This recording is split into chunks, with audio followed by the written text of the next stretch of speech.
Good morning. Welcome back to Breakfast Television. We just touched on it, the historically high Ontario deficit. Mike Eppel from 680 News joins us now. Good morning, Mike.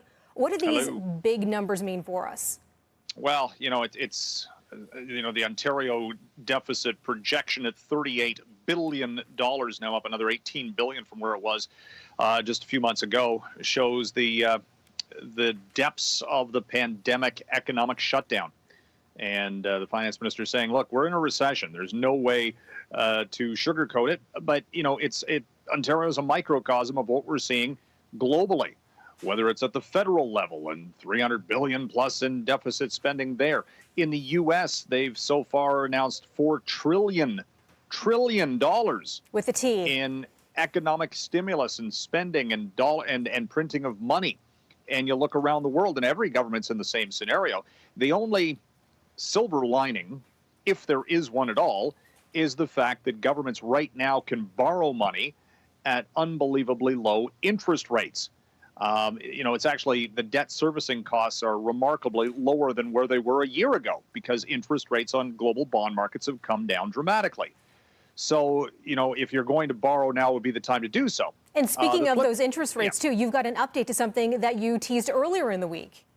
Yeah, well, the mortgage rate stress test benchmark that the Bank of Canada puts into place for the housing market did come down, effective yesterday, down to 4.79%. So that might free up a little bit of cash for first-time home buyers to come into the market. Of course, home prices have gone up dramatically, so the balance there is still in place. There was a lot of talk, actually, about revisiting this whole stress test scenario that the government put into place a few years back to, again, make it a little bit easier for first-time buyers specifically to come into the market. Does it change the dynamic? Maybe, maybe not.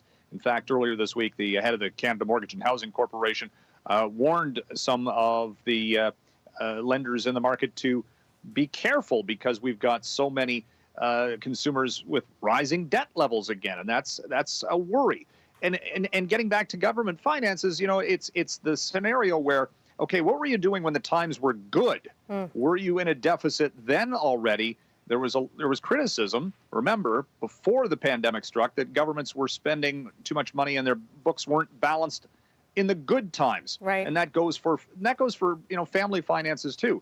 It's building up that rainy day fund. There's a lot of lessons to be learned out of this. Whether we will or not remains to be seen. There's a strange question out of California. Are drivers that work for Uber and Lyft, are they employees? Right now, they're classified as independent contractors. The state of California wants to change that to allow for Uber and Lyft drivers to become employees for benefits purposes. The problem is a couple of things. First of all, some gig economy workers are working for both Uber and Lyft. So they might have to choose one or the other. They're using it as, a side hustle, so to speak. They don't necessarily want to be employees. And Uber and Lyft, they're saying their costs are going to go up exponentially. So they might just pull the chute on California, which would be one of their biggest markets. So there's a lot of implications here from a business and political standpoint going on that could be seen as a test case for these ride-hailing companies, which, again, have seen their numbers drop dramatically. Lyft reported a $500 million loss, and their latest quarter saw a drop-off of 67% in ride-hailing activities, although they have been up a little bit most recently. But the changing dynamics, I mean, that industry, is it a tech company? Is it just a glorified taxi service? There's all that they've been kind of struggling with, certainly at a government regulation standpoint. This time yesterday, we were talking about Tesla, and they've made a lot of money since then. The stock yesterday went up 13%, and keep in mind, it's already up, it's about 300% from where it started the year. And it jumped yesterday because they announced that plan for a 5-for-1 stock split. Does that necessarily change the dynamic for the company? No, not from an earnings or sales standpoint, but from an investor standpoint, you're thinking, better get in now because once it drops or it comes into this new price point scenario, then investors will even want to buy even more of it. Nothing fundamental, but just the momentum to some extent that Tesla has seen this year. Thanks so much for that, Mike. Oh, yeah, and Elon Musk got a lot richer in the process, too. Oh, big surprise there. Thanks so much for that, Mike. Nice talking to you this morning. Thank you.